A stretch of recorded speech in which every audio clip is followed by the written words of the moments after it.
Tech9 The Cobra. Kalau sudah bahas unit yang satu ini, kita nggak akan cuma ngomongin tentang power dan juga jangkauan, tapi juga pasti akan bahas soal kenyamanan penggunaan dan juga kecepatan tembaknya yang tinggi. Bentuk bodinya yang compact, bagi sebagian orang masih dirasa kurang pendek. Yuk, kita review ulang Tech9 Gundam yang dulu pernah kita bahas.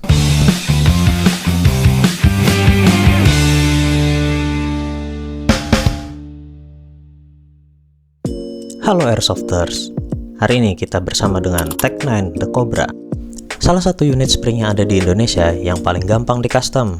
Oke, kali ini kita akan bahas soal customnya. Ini body udah dipotong ya. Kalau kalian ingat dulu, begini tampilan unitnya. Oke, kita lanjutin pembahasan. Pertama kita bahas soal mag-nya dulu. Magazine unit ini menggunakan magazine M4 atau magazine AEG.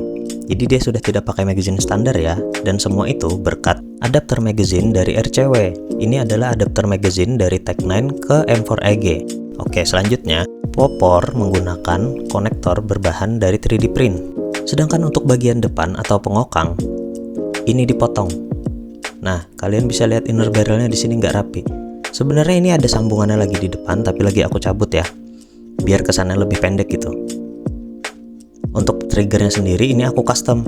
Jadi trigger yang ada, trigger bawaan itu dipanasin dengan api lalu dilurus-lurusin. Kalian harus coba deh. Untuk feel dan kenyamanan penggunaan setelah Tech9 ini dipotong rasanya jauh lebih nyaman karena jadi lebih gampang bermanuver gitu. Oke, kita lanjutin bahas soal adapter magazine dari RCW. Jadi adapter magazine dari RCW ini posisi memasang mag-nya kita akan terbalik.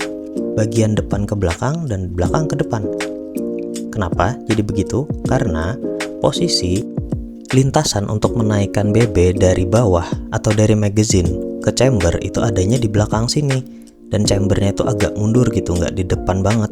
Opsi lainnya sih kalau mau masang magazine tetap bener kayak gini, agak dimundurin sedikit, tapi itu akan mengurangi estetika. Udah bener banget pilihan RCW bikin posisi mag-nya terbalik. Untuk bahan 3D printnya sih RCW memang the best dari dulu. Bahannya solid dan terasanya kokoh kuat gitu, bahkan nggak goyang di unitnya. Padahal ini nggak pakai baut sama sekali loh. Sekali lagi aku bilang ini bahannya bener-bener kokoh. Sangat rekomen buat kamu yang mau bikin Tech9 dengan magazine M4 seperti ini. Sekarang saatnya kita main di luar. Oke, kita pasang dulu magazine-nya. Kita tes tembak dulu. Kalian lihat sejauh apa BB-nya melayang. Tuh, gimana? Oke, saatnya kita krono. Untuk FPS, unit ini nggak tinggi-tinggi amat karena penggunaannya ya untuk jarak dekat. Lagi pula build unit ini nggak ngejar power, tapi ngejar kecepatan tembak yang tinggi. Power yang didapat adalah 244 fps dengan BB CEC 0,25 seperti biasanya. Nah, karena kokangannya ringan, jadi bisa kayak gini.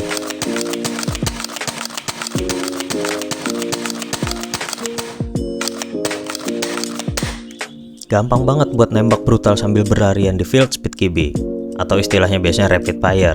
Nah, dengan build unit sependek ini, kalian akan sangat merasa nyaman untuk dibawa berlarian sambil menembaki lawan. Ditambah bobotnya yang ringan, bikin larimu makin terasa bebas tanpa hambatan.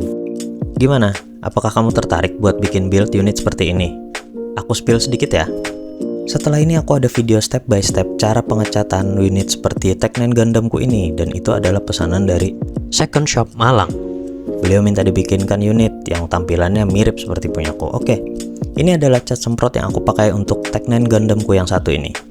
Silahkan dicatat kalau kalian perlu.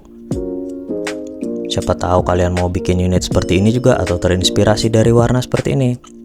Dan berikut adalah part yang aku gunakan di Tech9 Gundam ini. Sangat simpel, bahkan pairnya tidak pernah aku ganti. Ini masih pair bawaan standar pabrik, sehingga FPS yang dihasilkan ya cukup segitu tadi seperti yang kalian lihat sendiri. Oh ya, hampir lupa, di video selanjutnya nanti akan ada giveaway satu unit Tech9 yang udah di custom warnanya. Ingat, warnanya loh ya. Dan giveaway-nya dipersembahkan oleh Second Shop Malang. Nah, gimana teman-teman? Dengan total build under 500.000, kalian sudah punya unit dengan spek kompetisi dan ROV-nya ngebut untuk kelas spring. Ya, kelas spring maksudnya.